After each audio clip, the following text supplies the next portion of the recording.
ಸಹೋದ್ಯೋಗಿಗಳೇ ಮತ್ತು ಆರೋಗ್ಯದ ಬಗ್ಗೆ ಕಾಳಜಿ ಇರುವ ಎಲ್ಲರಿಗೂ ನಮಸ್ಕಾರ. ಇಂದು ನಾನು ಒಂದು ಕಾಯಿಲೆಯ ಬಗ್ಗೆ ಮಾತನಾಡಲು ಬಂದಿದ್ದೇನೆ. ಅದು ಅತ್ಯಂತ ಅನುಭವಿ ವೈದ್ಯರಿಗೂ ಸವಾಲು ಒಡ್ಡುತ್ತದೆ. ಅದು ವೇಷಧಾರಿಗಳ ಮಾಸ್ಟರ್, ಆರೋಗ್ಯವನ್ನು ಕದ್ದು ಹಾಳು ಮಾಡುವ ಒಂದು ಮೌನಗಳ್ಳ. ನಾನು ಮಾತನಾಡುತ್ತಿರುವುದು ಎಕ್ಸ್ಟ್ರಾಪಲ್ಮನರಿ ಟ್ಯೂಬರ್ಕ್ಯುಲೋಸಿಸ್ ಅಥವಾ ಇಪಿಟಿಬಿ ಬಗ್ಗೆ.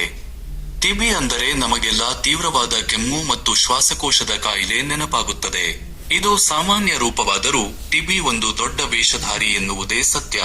ಅದು ಅನೇಕ ರೋಗಗಳಂತೆ ನಟಿಸಿ ನಾವು ನಿರೀಕ್ಷಿಸದ ಜಾಗದಲ್ಲಿ ಹಠಾತ್ತನೆ ಹೊಡೆಯುತ್ತದೆ. ಉದಾಹರಣೆಗೆ, ಅದು ನಮ್ಮ ಮೂಳೆಗಳನ್ನು ಪ್ರವೇಶಿಸಿ ಒಂದು ಸಾಮಾನ್ಯ ಬೆನ್ನು ನೋವನ್ನು ಗಂಭೀರ ಹೋರಾಟವಾಗಿ ಪರಿವರ್ತಿಸಬಹುದು. ಅದು ನಮ್ಮ ಮೂತ್ರಪಿಂಡಗಳನ್ನು ಸೇರಿ ಸಾಮಾನ್ಯ ಮೂತ್ರದ ಸೋಂಕಿನಂತೆ ಕಾಣುವ ಲಕ್ಷಣಗಳನ್ನು ಸೃಷ್ಟಿಸಬಹುದು. ಅದು ನಮ್ಮ ಮೆದುಳಿನ ಪದರಗಳ ಮೇಲೆ ದಾಳಿ ಮಾಡಿ ಮಾರಣಾಂತಿಕ ಮೆನಿಂಜೈಟಿಸ್ಗೆ ಕಾರಣವಾಗಬಹುದು. ಇದು ಹೇಗೆ ಸಂಭವಿಸುತ್ತದೆ? ಟಿಬಿ ಬ್ಯಾಕ್ಟೀರಿಯಾ ಶ್ವಾಸಕೋಶದ ಮೂಲಕ ನಮ್ಮ ದೇಹವನ್ನು ಪ್ರವೇಶಿಸುತ್ತದೆ, ಆದರೆ ಅಲ್ಲಿಯೇ ಇರುವುದಿಲ್ಲ. ಅದು ರಕ್ತ ಪ್ರವಾಹದಲ್ಲಿ ಸವಾರಿ ಮಾಡಿ ನಮ್ಮ ದೇಹದ ದೂರದ ಭಾಗಗಳಿಗೆ ಹೋಗಿ ಅಲ್ಲಿ ಅಡಗಿಕೊಳ್ಳುತ್ತದೆ.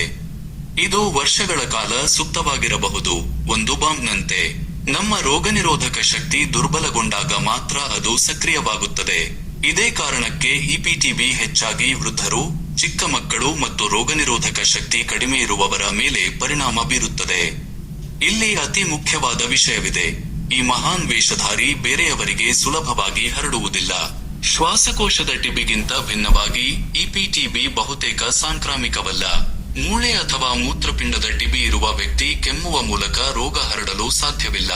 ಇದು ಒಂದು ಬೇರೆಯದೇ ಸವಾಲು, ವೇಗವಾಗಿ ಹರಡುವ ರೋಗವಲ್ಲ, ಆದರೆ ರಹಸ್ಯವಾಗಿ, ನಿಧಾನವಾಗಿ ಹರಡುವ ಒಂದು ಸವಾಲು. ಹಾಗಾದರೆ ನಾವು ಈ ವೇಷಧಾರಿಯನ್ನು ಹೇಗೆ ಗುರುತಿಸುವುದು? ಇದು ನಿಜವಾದ ಪತ್ತೇದಾರಿ ಕೆಲಸ. ನಾವು ಕೇವಲ ಎದೆಗೂಡಿನ ಎಕ್ಸ್ರೇ ಮೇಲೆ ಅವಲಂಬಿಸಲು ಸಾಧ್ಯವಿಲ್ಲ. ನಾವು ಮೂಲವನ್ನು ಹುಡುಕಬೇಕು.